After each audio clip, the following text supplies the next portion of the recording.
इथे बघू शकता आम्ही निघालो आहे शेतात जाण्यासाठी. आता दुपारी आज काय मुलं ट्युशनला गेली नव्हती, तर चला म्हटलं मग आपण शेतामध्ये एक छान असा फेरफटका मारून येऊया.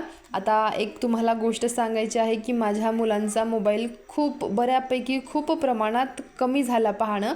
आता त्यांना असं थोडंसं काही गुंतवून ठेवणं हे माझी पण रिस्पॉन्सिबिलिटी आहे की त्यांना थोडंसं त्यांचं मन मोबाईलकडे न जाण्यासाठी मीही थोडंफार काहीतरी कष्ट केले पाहिजे, हे माझी पण रिस्पॉन्सिबिलिटी आहे. म्हणून मग चला म्हटलं थोडा वेळ या पिल्लूंना शेतातच घेऊन येऊया, म्हणजे यांचा मूड पण फ्रेश राहील. कारण माझ्या नक्षूनी आज अजिबात मोबाईलला हात लावला नाही आणि नक्षुनीच काय माझ्या आयुषनं पण आज अजिबात मोबाईलला हात लावला नाही, कारण त्यांचा आज मोबाईल खूप जास्त प्रमाणात कमी झाला. आता आज तर यांचा चांगला रिस्पॉन्स होता, आता बघूत अजून पुढे कसा रिस्पॉन्स राहतो. आता हे तुम्हाला सांगण्याचं कारण म्हणजे काय की तुम्ही पण तुमच्या मुलांचा मोबाईल पाहणं कमी करावं, हाच उद्देश. कारण मोबाईल मुलांच्या शरीरासाठी आणि त्यांच्या हेल्थसाठी अजिबात चांगला नाही, म्हणजे चांगला नाही.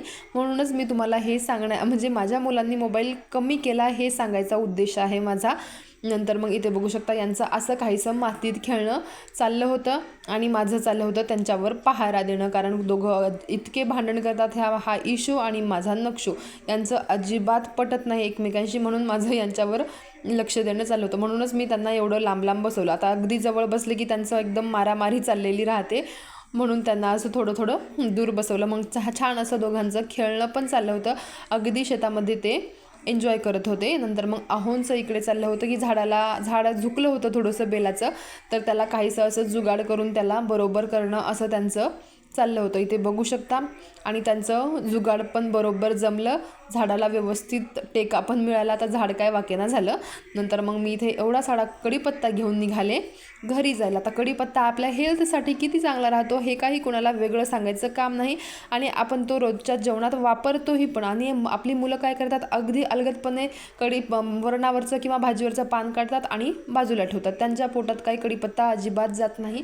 मग त्याच्याचसाठी मग मी एक इथे कढीपत्त्याची चटणी बनवायला घेतली होती. ते बघू शकता तीळ भाजून घेतले मी, नंतर थोड्याशा 10-12 मिरच्या घेतल्या लालवाल्या, आणि नंतर घेतलं होतं इथे जिरं भाजायला. आणि नंतर महत्त्वाचं इन्ग्रेडियंट्स म्हणजे आपल्या कढीपत्त्याची पानं. आता भरपूर सारा कढीपत्ता घेतला होता, आता भाजत आला, त्याच्यामुळे हा असा छोटासा एवढूसा दिसायला लागला, पण असा मुठभर असा कढीपत्ता मी इथे घेऊ शकता. एवढं सारं इन्ग्रेडियंट्स घेतलं, याला छान आता मिक्सरच्या भांड्यामध्ये वाटून घ्यायचं. अगदी छान हेल्दी आणि टेस्टी चटणी बनवून आपली इथे तयार आहे. तुम्ही एकदा नक्की ट्राय करा. चला तर मग आजच्यासाठी एवढंच, भेटूया नेक्स्ट व्हिडिओमध्ये. व्हिडिओ आवडला असेल तर लाईक, शेअर, सबस्क्राईब.